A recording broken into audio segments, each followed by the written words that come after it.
જય Hind. Only for study ચેનલમાં તમારા દરેક મિત્રોનું હાર્દિક સ્વાગત છે. તો આજે આપણે વિડીયોમાં જોઈએ કે પોલીસ કોન્સ્ટેબલ, પીએસઆઈ અને એએસઆઈ જે મિત્રો જે પરીક્ષાઓ જે ટૂંક જ સમયમાં આવી રહી છે, તો પરીક્ષાની પૂર્વ તૈયારી મિત્રો આપણે કેટલાક વિડીયો મૂકવાની શરૂઆત કરી છે. અને જે આજનું આપણું ટોપિક છે, જેનું નામ છે બંધારણ. તો મિત્રો બંધારણ વિશે જે ટોપિક છે એની અંદર મિત્રો જે છે એ બંધારણ આ પરીક્ષાની મિત્રો પીએસઆઈની પરીક્ષામાં મિત્રો 25 માર્કનું પૂછાય છે અને કોન્સ્ટેબલ મિત્રો 30 માર્કનું પૂછાય છે.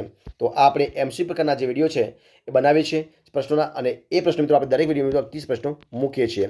અને આ પ્રશ્નો છે મિત્રો એમસીક્યુ પ્રકારના છે. બીજી વાત એ કે જે આ પ્રશ્નો છે, પ્રશ્નો આગળની જે પરીક્ષા લેવાઈ ચૂકી છે તમામ પરીક્ષાઓ એની અંદર મિત્રો અલગ અલગ પરીક્ષામાં પૂછાયેલા પ્રશ્નો છે. તો વેરી મોસ્ટ ઇમ્પોર્ટન્ટ પ્રશ્નો છે. વિડીયો પૂરેપૂરો જોજો કે જે તમને આ પરીક્ષામાં ખૂબ જ મદદરૂપ થઈ શકશે. તો શરૂઆત કરીએ આપણે વિડીયોની. બંધારણ વિશે મિત્રો આજે આપણો વિડીયો છે, આજે ભાગ નંબર 20મા નંબરનો છે.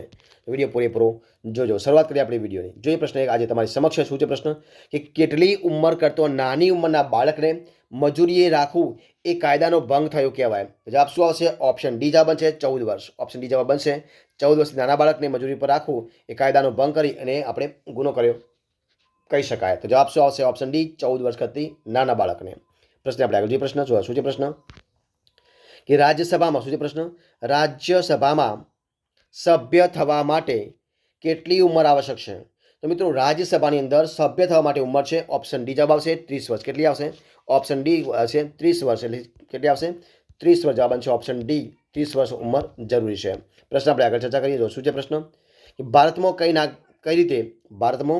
કઈ રીતે નાગરિકતા પ્રાપ્ત કરી શકાય છે? અને આ પ્રશ્ન છે પ્રશ્ન પીએસઆઈ એએસઆઈ જીકેમાં તારીખ 2/5/2015 રોજ પછી લેવાય તેમાં પૂછાયેલો પ્રશ્ન છે. તો મિત્રો ભારતમાં નાગરિકતા પ્રાપ્ત કરવા માટે ઉપરના તમામ જે છે એ બાબતથી આપણે નાગરિકતા પ્રાપ્ત કરી શકીએ. જવાબ શું આવશે? ઉપરના તમામથી મતલબ કે જન્મથી કે વારસાથી, નોંધણીથી કે લગ્નથી, કાયદા દ્વારા દેશીકરણથી પણ લઈ શકાય છે. તો ઉપર તમામથી આપણે જવાબ આવશે ઓપ્શન ડી નાગરિકતા પ્રાપ્ત કરી શકાય છે. ઓપ્શન ડી જવાબ બનશે. પ્રશ્ન આપણે ચર્ચા કરીએ કે ભારતમાં બંધારણનો અમલ ક્યાંથી થયો? ભારતમાં બંધારણનો અમલ ક્યાંથી થયો? ના પ્રશ્ન છે નાયબ ચીટનીસ 5/2/2017 જે પછી લેવાય તેમાં પૂછાયેલો પ્રશ્ન છે. તો ભારતમાં બંધારણનો જે અમલ છે એ અમલ તારીખ 26મી જાન્યુઆરી 1950. શું આવશે? 26મી જાન્યુઆરી 1950ના દિવસથી બંધારણનો અમલ થયેલો છે, જેને આપણે શું કહે છે? પ્રજાસત્તાક દિન તરીકે પણ ઓળખીએ છીએ. જવાબ શું આવશે? ઓપ્શન બી જવાબ આવશે 26મી જાન્યુઆરી 1950થી. પ્રશ્ન આપણે આગળ ચર્ચા કરીએ કે ભારત દેશમાં શું છે? ભારત દેશના સાંસદ સભ્યોને બંધારણના કયા અનુચ્છેદ મુજબ વિશેષાધિકાર પ્રાપ્ત થયેલા છે? અને આ પ્રશ્ન જુનિયર ક્લાર્ક તારીખ 19/2/2017 જે વિવિધ જિલ્લાઓની અંદર જે પરીક્ષા લેવાય તેમાં પૂછાયેલો પ્રશ્ન છે. તો ભારત દેશના સાંસદ સભ્યોને બંધારણના જે અનુચ્છેદ 105 મુજબ કયા મુજબ? 105 મુજબ વિશેષાધિકાર પ્રાપ્ત થયેલા. જવાબ શું આવશે? ઓપ્શન બી 105 અનુચ્છેદ. ઓપ્શન બી જવાબ. પ્રશ્ન આપણે આગળ ચર્ચા કરીએ કે આપણા દેશમાં કયા પ્રકારનો પુખ્ત મતાધિકાર છે?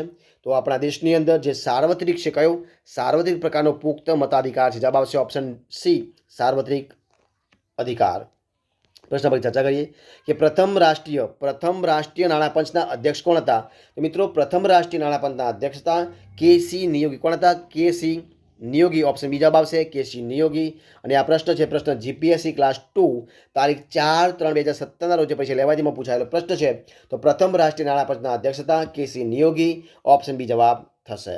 પ્રશ્ન આપણે આગળ ચર્ચા કરીએ કે માનનીય રાષ્ટ્રપતિ શ્રી સંસદમાં મહત્તમ કેટલા સભ્યોની નિમણૂક કરી શકે છે? આ પ્રશ્ન જીપીએસસી ક્લાસ 2 તારીખ 16/4/2017 રોજ પછી લેવાતીમાં પૂછાયેલો પ્રશ્ન છે. તો મિત્રો માનનીય રાષ્ટ્રપતિ શ્રી સંસદમાં મહત્તમ એટલે કે વધારેમાં વધારે એ 14 સભ્યો, કેટલા સભ્યો? 14 સભ્યોની મિત્રો નિમણૂક કરી શકે છે. જવાબ આવશે ઓપ્શન એ 14 સભ્યો. પ્રશ્ન આપણે આગળ ચર્ચા કરીએ કે વડી અદાલતના શું જવાબ આવશે? વડી અદાલતના ચુકાદા સામે કયા અપીલ કરી શકાય છે? તો મિત્રો વડી અદાલતના ચુકાદા સામે જે સર્વોચ્ચ અદાલત, જવાબ આવશે ઓપ્શન સી સર્વોચ્ચ અદાલતની અંદર અપીલ કરી શકાય. જવાબ શું આવશે? ઓપ્શન સી સર્વોચ્ચ અદાલત. ઓપ્શન સી જવાબ બનશે. પ્રશ્ન આપણે આગળ ચર્ચા કરીએ કે ભારતના શું છે પ્રશ્ન કે ભારતના બંધારણમાં દર્શાવેલ રાજનીતિના માર્ગદર્શક સિદ્ધાંતો સાથે નીચેના પૈકી કઈ બાબત સાચી નથી? પૂછ્યું છે. અને આ પ્રશ્ન બિન સચિવાલય ક્લાર્ક તારીખ 21/12/2014ના રોજ જે પરીક્ષા લેવાય તેમાં પૂછાયેલા પ્રશ્નો છે મિત્રો. તો ભારતના બંધારણમાં દર્શાવેલ રાજનીતિ માર્ગદર્શક સિદ્ધાંતો સાથે નીચેના આ સિદ્ધાંતોનો અમલ કોર્ટો કરી શકાય છે. તમામ સિદ્ધાંતો છે એનો અમલ કોર્ટો દ્વારા કરી શકાય છે. જવાબ શું આવશે? ઓપ્શન સી સિદ્ધાંતોનો અમલ કોર્ટ વડે કરી શકાય. જવાબ આવશે ઓપ્શન સી જવાબ બનશે. પ્રશ્ન આપણે આગળ ચર્ચા કરીશું. તે પ્રશ્ન કે સંઘીય શાસન વ્યવસ્થામાં બંધારણની કલમોનું અર્થઘટન કરી ચુકાદો કોણ આપે છે? તો મિત્રો સંઘીય શાસન વ્યવસ્થામાં બંધારણની કલમોનું અર્થઘટન કરી ચુકાદો આપે છે સર્વોચ્ચ અદાલત. ઓપ્શન એ જવાબ બનશે સર્વોચ્ચ અદાલત. ઓપ્શન એ જવાબ બનશે. ઓપ્શન એ જવાબ. પ્રશ્ન આપણે આગળ ચર્ચા કરી શું છે પ્રશ્ન છે કે બંધારણની કલમ શું છે પ્રશ્ન? બંધારણની કલમ નંબર 342માં બંધારણની કલમ 342માં જણાવ્યા પ્રમાણેની અનુસૂચિમાં સમાવેશ જાતિઓ કઈ જાતિઓ છે? જવાબ આવશે ઓપ્શન બી અનુસૂચિત જાતિઓ. ઓપ્શન બી જવાબ બનશે અનુસૂચિત જાતિઓ. ઓપ્શન બી જવાબ થશે. પ્રશ્ન આપણે આગળ ચર્ચા કરીએ કે કેબિનેટ સચિવ શું છે પ્રશ્ન? કેબિનેટ સચિવ તેના કાર્યો કોના અંકુશમાં રહીને કરે છે? કોણ? કેબિનેટ જે સચિવ છે તો કેબિનેટ સચિવ તેના કાર્યો કોના અંકુશમાં રહીને કરે છે? જવાબ આવશે ઓપ્શન એ પ્રધાનમંત્રીના. ઓપ્શન એ જવાબ આવશે પ્રધાનમંત્રી. ઓપ્શન જવાબ બનશે પ્રધાનમંત્રી. પ્રશ્ન આપણે આગળ ચર્ચા કરીએ શું છે પ્રશ્ન કે સર્વોચ્ચ અદાલતના ન્યાયાધીશ બનવા માટે વ્યક્તિની વડી અદાલતમાં ન્યાયાધીશ તરીકે કેટલા વર્ષનો અનુભવ હોવો જોઈએ? તો મિત્રો સર્વોચ્ચ અદાલતના ન્યાયાધીશ બનવા માટે વ્યક્તિને વડી અદાલતની અંદર ન્યાયાધીશ તરીકે તો જવાબ આવશે 5 વર્ષ. કેટલા વર્ષનો? 5 વર્ષનો અનુભવ હોવો જોઈએ. જવાબ આવશે ઓપ્શન એ 5 વર્ષનો અનુભવ હોવો જોઈએ. પ્રશ્ન આપણે આગળ ચર્ચા કરીએ કે લોકશાહીને કોણ જીવંત રાખે છે? લોકશાહીને કોણ જીવંત રાખે છે? જવાબ આવશે ઓપ્શન એ ચૂંટણી. શું આવશે? ચૂંટણી જે છે ચૂંટણી લોકશાહીને જીવંત રાખે. જવાબ આવશે ઓપ્શન એ ચૂંટણી. પ્રશ્ન આપણે આગળ ચર્ચા કરીશું. તે પ્રશ્ન કે તમામ સામાન્ય ખરડાઓને પ્રધાનો દ્વારા ગૃહમાં રજૂ કરવાની પ્રક્રિયા શું કહેવાય? તો મિત્રો તમામ સામાન્ય ખરડાઓને પ્રધાનો દ્વારા ગૃહમાં રજૂ કરવાની જે પ્રક્રિયા છે એને કહેવાય છે પ્રથમ વાંચન. શું કહેવાય? ઓપ્શન એ જવાબ આવશે પ્રથમ વાંચન કહેવાય. જવાબ આવશે ઓપ્શન એ પ્રથમ વાંચન. પ્રશ્ન આપણે આગળ ચર્ચા કરીએ કે જો શું છે પ્રશ્ન કે 1955નો કયો ઈસવીસન 1955નો જે ધારો છે એ ધારો નીચેનામાંથી કઈ બાબત માટે ઘડાયો હતો? અને આ પ્રશ્ન બિન સચિવાલય ક્લાર્ક 2016માં પરીક્ષા લેવાય હતી એમાં પૂછાયેલો પ્રશ્ન છે.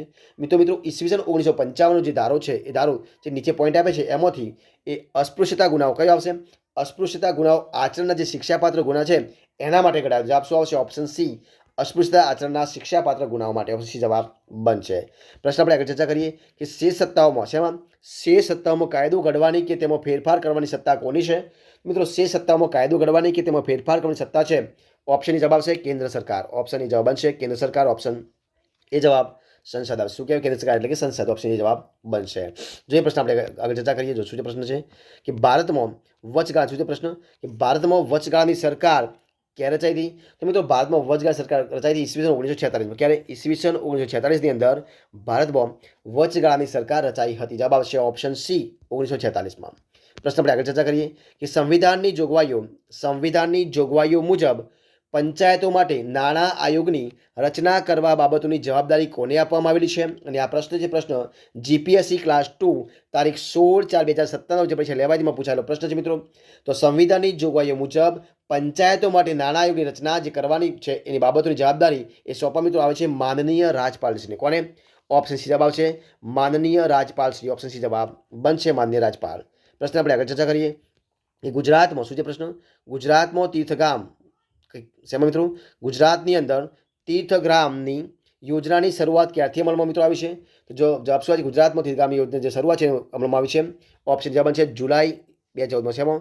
ઈસવીસન 21 જુલાઈ 2014. જવાબ બનશે ઓપ્શન એ જુલાઈ 2014માં. એ જવાબ બનશે. જો એ પ્રશ્ન આપણે ચર્ચા કરીશું. જે પ્રશ્ન છે કે વડી અદાલતના જો પ્રશ્ન છે કે વડી અદાલતના શેમાં? વડી અદાલતના જે ન્યાયાધીશ છે તો એ ન્યાયાધીશ બનવા માટેના ઉમેદવારે કેટલા વર્ષ સુધી વડી અદાલતમાં વકીલાત કરેલી હોવી જોઈએ? તો જવાબ શું આવશે મિત્રો? જવાબ આવશે કે વડી અદાલતના ન્યાયાધીશ બનવા માટે ઉમેદવારે જવાબ આવશે ઓપ્શન બી 10 વર્ષ. કેટલા? 10 વર્ષ વડી અદાલતમાં વકીલાત કરેલી હોવી જોઈએ. જવાબ આવશે ઓપ્શન બી 10 વર્ષ સુધી વડી અદાલતમાં વકીલાત કરેલી હોવી જોઈએ. તો જવાબ શું આવશે? ઓપ્શન બી 10 વર્ષ. પ્રશ્ન આપણે આગળ ચર્ચા કરીએ કે કાયદાનો અમલ કરવાનું કામ કોણ કરે છે? તો મિત્રો જવાબ શું બનશે?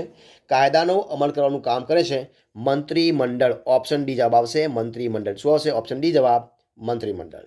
પ્રશ્ન આપણે આગળ ચર્ચા કરીશું. તે પ્રશ્ન છે કે ઉચ્ચતમ ન્યાયાલયમાં મુખ્ય ન્યાયમૂર્તિ સિવાયના કોઈ ન્યાયાધીશની નિમણૂકની બાબતમાં રાષ્ટ્રપતિ દ્વારા કોની સાથે વિચાર વિનિમય કરવાની જોગવાઈ છે? અને આ પ્રશ્ન છે પ્રશ્ન જીપીએસસી ક્લાસ 1 તારીખ 9/4/2017 જે પરીક્ષા લેવાઈ હતી એમાં પૂછાયેલો પ્રશ્ન છે.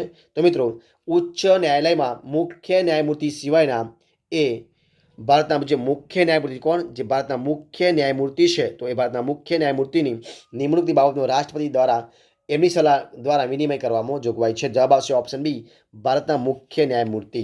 ઓપ્શન બી જવાબ બનશે. પ્રશ્ન આપણે આગળ ચર્ચા કરીએ. શું છે પ્રશ્ન છે કે રાષ્ટ્રપતિની ચૂંટણીની રીત ભારતના સંવિધાનમાં કયા અનુચ્છેદમાં આપવામાં આવેલ છે? અને આ પ્રશ્ન કોમર્શિયલ ટેક્સ ઇન્સ્પેક્ટર પેપર 2 તારીખ 28/5/2017 જે પરીક્ષા લેવાઈ હતી એમાં પૂછાયેલો પ્રશ્ન છે. તો મિત્રો રાષ્ટ્રપતિની ચૂંટણીની રીત ભારતના સંવિધાન જે છે એ સંવિધાનની અંદર અનુચ્છેદ નંબર 55માં, શેમાં અનુચ્છેદ 55ની અંદર આપવામાં આવે છે. જવાબ શું આવશે? ઓપ્શન ડી, અનુચ્છેદ 55. પ્રશ્ન આપણે આગળ ચર્ચા કરીએ. શું છે પ્રશ્ન છે કે ઉપરાષ્ટ્રપતિ, શું છે પ્રશ્ન? ઉપરાષ્ટ્રપતિ સામે મહાભિયોગ પ્રસ્તાવ કયા ગૃહમાંથી ચલાવવો જોઈએ?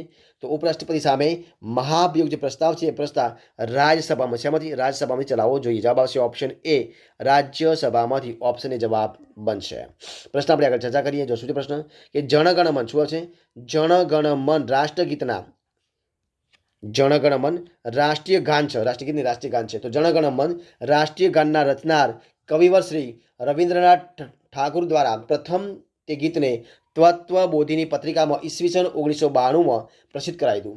ત્યારે ખાલી જગ્યા તરીકે પ્રસિદ્ધ કરેલ છે. અને આ પ્રશ્ન જીપીએસસી પ્રિલિમ 2014માં જે પરીક્ષા લેવાઈ તેમાં પૂછાયેલો પ્રશ્ન છે.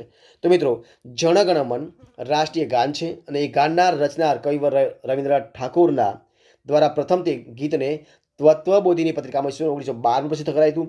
અને તેને ત્યારે તે જે ગીત છે ગીતને ભારત ભાગ્ય વિધાતા તરીકે પ્રસિદ્ધ કરે છે. ભારત ભાગ્ય વિધાતા તરીકે પ્રસિદ્ધ કરે. જવાબ આવશે ઓપ્શન એ, ભારત ભાગ્ય વિધાતા. ઓપ્શન એ જવાબ બનશે. જોઈએ પ્રશ્ન આપણે ચર્ચા કરીએ કે ભારતીય નાગરિકોના મૂળભૂત હકોમાં વ્યાજબી નિયંત્રણો કોણ લાવી શકે છે મિત્રો? અને આ પ્રશ્ન જીપીએસસી ક્લાસ 2 તારીખ 18/3/2017 જે પરીક્ષા લેવાઈ તેમાં પૂછાયેલો પ્રશ્ન છે. તો ભારતીય નાગરિકોના મૂળભૂત હકોમાં વ્યાજબી નિયંત્રણો લાવી શકે છે. ઓપ્શન બી, સી જવાબ આવશે રાજ્ય. શું આવશે? ઓપ્શન સી જવાબ આવશે રાજ્ય. પ્રશ્ન આપણે આગળ ચર્ચા કરીએ કે ભારતની સુપ્રીમ કોર્ટનું મુખ્ય સૂત્ર કયું છે? ભારતની સુપ્રીમ કોર્ટનું મુખ્ય સૂત્ર કયું છે મિત્રો? એ છે જ્યાં ધર્મ ત્યાં ન્યાય. આનું મુખ્ય સૂત્ર શું છે? જ્યાં ધર્મ ત્યાં ન્યાય. જવાબ આવશે ઓપ્શન સી, જ્યાં ધર્મ ત્યાં ન્યાય. આ સૂત્ર છે. જોઈએ પ્રશ્ન આગળ અને વિડીયો છેલ્લો પ્રશ્ન શું છે કે ભારતનું રાષ્ટ્રીય ચિહ્ન ક્યાંથી લેવામાં આવ્યું છે? અને આ પ્રશ્ન સચિવાલય સિનિયર ક્લાર્ક તારીખ 13/8/2017 જે પરીક્ષા પૂછાઈ તેમાંથી લેવાયેલો પ્રશ્ન છે. મિત્રો ભારતનું રાષ્ટ્રીય ચિહ્ન લેવામાં આવ્યું છે વારાણસીમાં આવેલા સારનાથના સ્તંભમાંથી. શેમાંથી? વારાણસીમાં આવેલા સારનાથના સ્તંભ. જવાબ આવશે ઓપ્શન બી, વારાણસીમાં આવેલા સારનાથના સ્તંભમાંથી. ઓપ્શન બી જવાબ બનશે. બરોબર છે. તો મિત્રો અહીંયા આપણે 30 પ્રશ્નો મિત્રો વિડીયો સોલ્યુશન તો આપણે સંપૂર્ણપણે એને પૂરું કરીએ છીએ.